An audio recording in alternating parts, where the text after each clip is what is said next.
Assalamualaikum warahmatullahi wabarakatuh.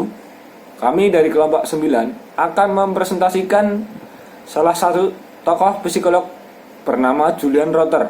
Di sini kita akan membahas tentang sejarah, teori kepribadian, serta dinamika kepribadian. Sebelum kita membahas mengenai teori kepribadian Julian Rother, mari terlebih dahulu kita mengenal siapakah Julian Rother. Julian Rother adalah tokoh teori belajar kognitif sosial. Ia dilahirkan di Brooklyn pada tanggal 22 Oktober 1916. Semasa kecilnya, Rother adalah anak yang kompetitif dan berjuang untuk mencapai apa yang diinginkannya. Ketertarikannya pada psikologi bermula pada keadaan depresi besar yang terjadi di Amerika Serikat yang menyebabkan keluarganya harus menelan kepahitan hidup sebagai seorang pengangguran. Saat perkuliahan ia mengambil jurusan kimia. Menurutnya, jurusan kimia memberikan pekerjaan yang menjanjikan pada saat itu. Namun, ketertarikannya pada psikologi tidak berkurang terlebih saat ia menghadiri perkuliahan umum yang dibawa oleh Adler. Karena Rother memiliki ketertarikan yang lebih tinggi di bidang psikologi daripada kimia, setelah lulus dari Brooklyn College pada tahun 1937, ia mengambil graduate work pada psikologi di University of Iowa dan Indiana University, serta menerima gelar PhD-nya dari India University pada tahun 1941. Rother juga pernah menjabat sebagai ketua Eastern Psychology Association pada divisi Social and Personality Psychology and Clinical Psychology dari American Psychology Association atau APA. Pada tahun 1988, ia menerima penghargaan APA Distinguished Contribution Award dan pada tahun berikutnya mendapat penghargaan Distinguished Contribution to Clinical Training Award dari Council of University Directors of Clinical Psychology. Untuk memahami teori pembelajaran sosial Rother, kita harus lebih dahulu memahami prinsip-prinsip yang terbangun. Teori belajar kognitif Julian Rother berdasarkan asumsi bahwa faktor kognitif membantu membentuk bagaimana manusia akan bereaksi terhadap dorongan dari lingkungannya. Rother menyatakan bahwa ekspektasi seseorang atas kejadian yang akan datang adalah faktor utama yang menentukan dari suatu perilaku. Rother berpendapat perilaku manusia paling tepat dapat diprediksikan melalui pemahaman dari interaksi antara manusia dan lingkungan yang berarti bagi mereka. Atau dapat dikatakan terdapat proses kognitif ketika manusia berinteraksi dengan lingkungannya. Nah, di sini tuh ada 4 poin dari teori Julian Rother itu. Yang pertama, potensi perilaku. Perilaku tidak terjadi dalam ruang hampa. Artinya, perilaku tidak terjadi begitu saja, namun terdapat faktor eksternal yang mempengaruhi perilaku tersebut serta faktor lingkungan. Nah, yang kedua, harapan atau ekspektasi. Seseorang akan terus memberikan harapannya atau reaksinya terhadap lingkungan sekitarnya, maka disitulah proses kognitif akan berproses. Nah, sedangkan faktor-faktor yang mempengaruhi ekspektasi adalah yang pertama, keaslian atau penguatan. Nah, yang kedua itu luasnya generalization dari situasi-situasi penguatan yang sama tetapi tidak serupa. Nah, yang ketiga, nilai penguatan. Nilai penguatan adalah adanya interaksi yang terjadi pada individu baik dari faktor internal dan faktor eksternal yang dimana di dalamnya terdapat penguatan proses-proses mengapa perilaku tersebut akhirnya muncul. Nah, yang keempat, sama halnya seperti Skinner dari Bandura Rother, itu perilaku dapat dipelajari. Dari 4 konsep dasar tadi, maka muncullah 5 hipotesis dasar yang memunculkan perilaku manusia, yaitu 1. Manusia berinteraksi dengan lingkungannya. Berarti, reaksi manusia terhadap stimulus lingkungan bergantung pada arti atau kepentingan diri manusia terhadap suatu kejadian. Penguatan ini tidak bergantung pada stimulus eksternal, akan tetapi pada arti ini diberikan oleh kapasitas kognitif dari diri manusia. 2. Kepribadian manusia bersifat dapat dipelajari.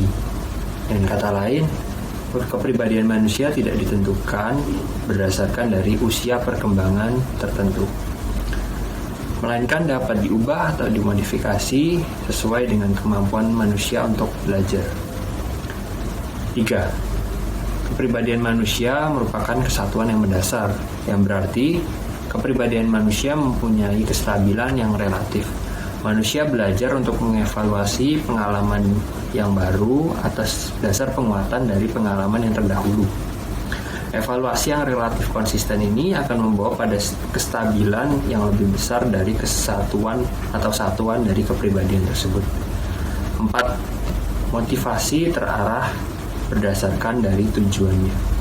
Ruther menolak pandangan bahwa manusia pada dasarnya termotivasi untuk menurunkan ketegangan atau mencari kesenangan. Ia bersikeras bahwa perilaku mereka akan mengembangkan mereka ke arah suatu tujuan tertentu. 5. Manusia mampu mengatasi kejadian. Di samping itu, mereka menggunakan persepsi atas dasar pergerakan ke arah yang diantisipasi sebagai kriteria untuk mengevaluasi penguatan. Artinya, manusia mampu mengatasi kejadian karena adanya proses kognitif. Oleh karena itu, Ruther menyebut teorinya sebagai teori pembelajaran sosial.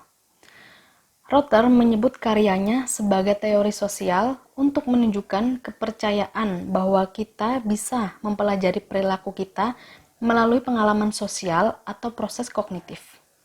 Kita juga akan merasakan bahwa diri kita adalah individu atau pribadi yang mempunyai kesadaran, mampu mempengaruhi pengalaman kita, dan mengambil keputusan yang bisa mengatur kehidupan kita sendiri. Ruther juga percaya bahwa ketika kita mempelajari perilaku, maka sebenarnya kita sedang mempelajari kehidupan sosial kita, yang mana di dalamnya terdapat proses kognitif yang dipengaruhi oleh faktor lingkungan internal dan faktor lingkungan eksternal kita. Selanjutnya, kita akan membahas bagaimana dinamika kepribadian menurut Julian Ruther. Yang pertama, kepribadian menurut Ruther akan terus mengalami perubahan sebagai akibat dari pengalaman baru yang kita temui dalam kehidupan. Namun, perubahan tersebut tidak sepenuhnya 360 derajat merubah kepribadian seseorang, akan tetapi seperti pertambahan-pertambahan perilaku yang terus berkembang sebagai akibat dari pengalaman baru yang diperoleh seorang individu. Yang kedua, kepribadian mengintegrasikan dua kecenderungan terpisah dan penting dalam riset kepribadian, yakni teori-teori penguatan dan teori-teori kognitif. Yang ketiga, kepribadian memiliki tingkat stabilitas dan atau kontinuitas yang tinggi. Hal ini akibat dari pengalaman-pengalaman sosial sebelumnya yang diperoleh oleh suatu atau seorang individu. Teori-teori kebebasan sosial yang lebih luas terbagi menjadi 2 poin. Yang pertama, kebebasan bergerak. Harapan yang besar akan memberikan kebebasan bergerak yang luas, sementara harapan yang kecil juga akan memberikan kebebasan bergerak yang semakin sempit. Yang kedua, tingkat tujuan minimal. Penguatan merupakan suatu rangkaian yang dilakukan secara terus-menerus atau kontinu. Rangkaian dimulai dari penguatan yang sangat diinginkan hingga penguatan yang sangat tidak diinginkan. Konsep-konsep dasar teori pembelajaran Julian Ruther. 1. Potensi perilaku. Dalam konsep ini, potensi perilaku merupakan beberapa kemungkinan yang dapat terjadi pada waktu maupun tempat yang sama. 2. Pengharapan ataupun ekspektasi. Pengharapan atau ekspektasi itu dapat bersifat secara umum maupun spesifik ataupun secara khusus. Ekspektasi umum dapat dipelajari melalui beberapa pengalaman ataupun respon yang sama atau mirip dan didasari oleh keyakinan bahwa setiap perilaku itu biasanya diikuti oleh penguatan yang positif. 3. Nilai penguatan dapat didefinisikan sebagai pilihan yang dijatuhkan pada suatu penguatan tertentu saat probabilitas terjadinya penguatan yang berbeda-beda. Dengan berasumsi bahwa semua nilai setara, tujuan dengan nilai penguatan yang paling tinggi akan menjadi yang paling diinginkan. 4. Situasi psikologis. Situasi psikologis adalah kumpulan kompleks dari tanda-tanda yang saling berinteraksi dan beroperasi pada seseorang dalam bentuk periode waktu yang spesifik. Situasi psikologis tidak sama dengan stimulus eksternal, walaupun peristiwa fisik biasanya penting bagi situasi psikologis. Rotter mengajukan 6 kategori kebutuhan manusia. Yang pertama, pengakuan status, yaitu di mana manusia perlu dianggap kompeten baik dalam urusan pekerjaan atau kegiatan sosial lainnya. Kemudian yang kedua adalah proteksi dependensi, yaitu kebutuhan seseorang untuk mendorong orang lain atau kelompok merasa terlindungi serta memberikan kepuasan. Dan yang ketiga adalah dominasi. Dominasi adalah kebutuhan untuk mengatur atau mengontrol tindakan orang lain sesuai dengan keinginannya. Yang keempat adalah independensi, yaitu kebutuhan dalam hal mengontrol keputusan hidupnya sendiri tanpa bantuan orang lain. Dan yang kelima adalah cinta dan afeksi, yaitu kebutuhan sosial di mana manusia butuh merasakan dicintai orang lain dan mencintai orang lain. Yang keenam adalah kenyamanan fisik, yaitu kebutuhan untuk kepuasan fisik dan diperoleh dari rasa keamanan. Demikian presentasi dari kelompok kami mengenai konsep kepribadian Julian Rotter.